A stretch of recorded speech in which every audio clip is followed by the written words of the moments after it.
les choses à ne pas oublier après la prière. Bien-aimés, après la prière, il y a deux choses que vous ne devez jamais oublier. Parce que si vous l'oubliez, vous n'aurez pas la réponse à vos prières. Vous ne serez pas exaucé. La première des choses à ne pas oublier après la prière, c'est de vivre dans la sainteté. Bien-aimés dans le Seigneur, beaucoup de gens y prient. Ils prient beaucoup. Ils prient pendant des heures, mais après la prière, ils vont vivre dans le péché, ils vont vivre dans l'impudicité. Après la prière, vous êtes dans l'obligation.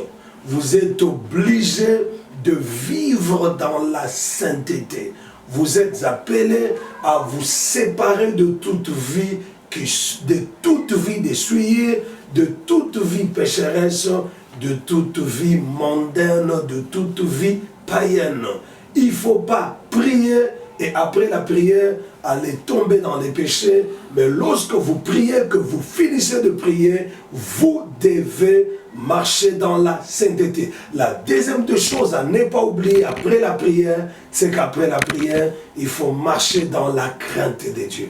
Vous savez bien aimé, la plupart des gens qui vous prient beaucoup, qui prient et qui aiment la prière, généralement, ils ne craignent pas Dieu. Et pourtant, la crainte de Dieu est parmi les clés majeures de l'exaucement à nos prières. Ça veut dire, lorsque vous avez prié et que vous avez fini de prier, vous devez marcher dans la crainte de Dieu.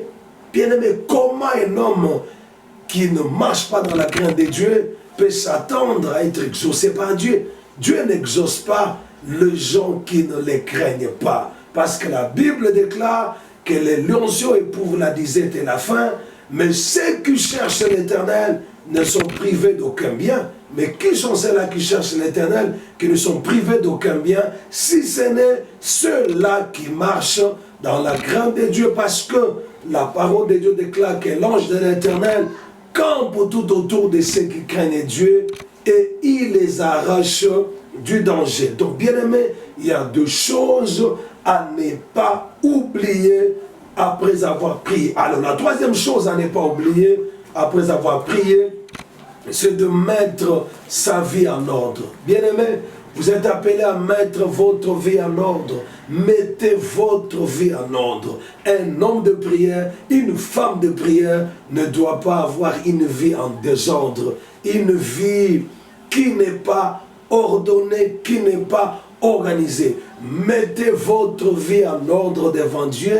Mettez votre vie en ordre devant votre femme, devant votre mari. Mettez votre vie en ordre devant vous-même. Alors bien aimé, parce que après la prière, on s'attend à l'exaucement et on ne peut pas attendre l'exaucement lorsque sa vie n'est pas du tout mise en ordre, parce que la parole de Dieu déclare que notre Dieu n'est pas un Dieu de désordre, mais Dieu, c'est un Dieu d'ordre. La quatrième des choses à ne pas oublier lorsque on a fini de prier ou après la prière, c'est celle de se repentir. Bien aimé, la repentance, ce n'est pas la confession. La repentance, ce n'est pas venir à genoux dans l'église dire Seigneur, j'ai péché, non. La repentance, c'est l'abandon du péché.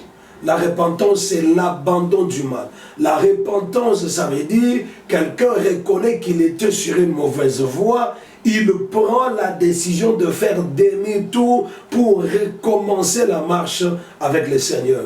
Vous devez vous repentir de vos péchés. Vous devez abandonner le mal. La Bible déclare que celui qui volait ne vole plus, que celui qui dérobait ne dérobe plus, que celui qui mentait ne mente plus, que celui qui vivait dans l'impudicité, dans l'adultère, ne vive plus dans l'impudicité, ne vive plus dans l'adultère. Bien aimé, après la prière, vous devez vous repentir. Vous devez abandonner la vie d'adultère, la vie de la pornographie, la vie de l'impudicité, la vie de la masturbation. Toute vie pécheresse, vous devez l'abandonner après avoir prié, parce que Dieu n'exauce pas les pécheurs.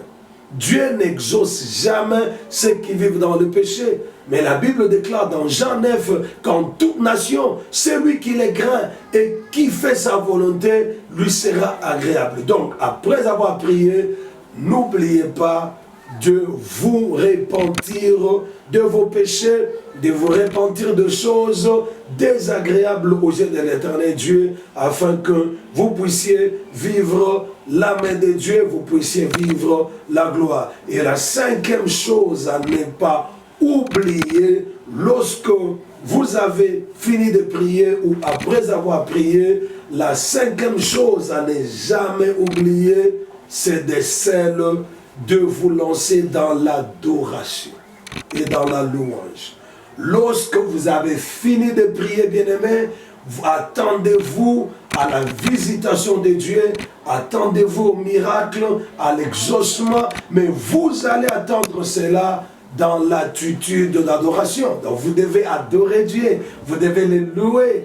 Dieu, le miracle, ce que vous avez demandé à Dieu doit vous trouver en train d'adorer, en train de louer Dieu. Pourquoi l'adoration? Pourquoi la louange? Parce que l'adoration accélère l'action de Dieu, accélère la puissance de Dieu, accélère la main de Dieu. L'adoration fait que Dieu s'élève de son trône et qu'il agisse dans la vie de celui qui l'adore. On n'adore pas Dieu à cause de ce qu'il a fait, non. On adore Dieu à cause de ce qu'il est. Après avoir prié, il faut dire à Dieu que tu es le Tout-Puissant, tu es le Roi des rois, tu es le Seigneur des seigneurs, tu es l'Alpha et l'Oméga, le Dieu de miracles, le Dieu du ciel et de la terre, le Dieu aux possibilités illimitées. Ça, c'est l'adoration. L'adoration, c'est dire à Dieu ce qu'il est, dire à Dieu ce qu'il représente pour toi, dire à Dieu ce qu'il vaut pour toi. Mais il faut associer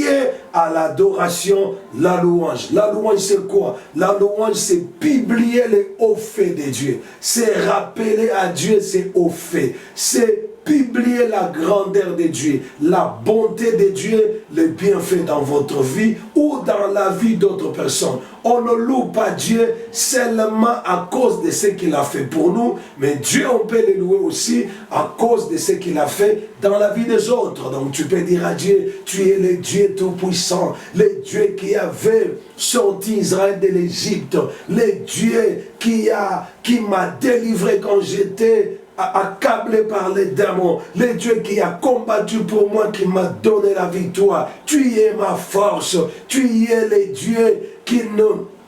Tu es le secours qui ne manque jamais dans la détresse. Tu y as fait de grandes choses dans ma vie. Tu m'as guéri. Tu m'as donné les enfants aujourd'hui. Moi qui étais appelé stérile. Tu m'as donné mariage aujourd'hui. Moi dont on avait dit que je ne me marierai jamais. Bien aimé, il faut toujours louer Dieu en lui rappelant ce qu'il a déjà fait dans votre vie. Alors, de partout où vous êtes, soyez bénis et surtout n'oubliez pas de vous abonner à votre chaîne. Que Yahweh Dieu vous bénisse dans le nom de Jésus-Christ. Amen.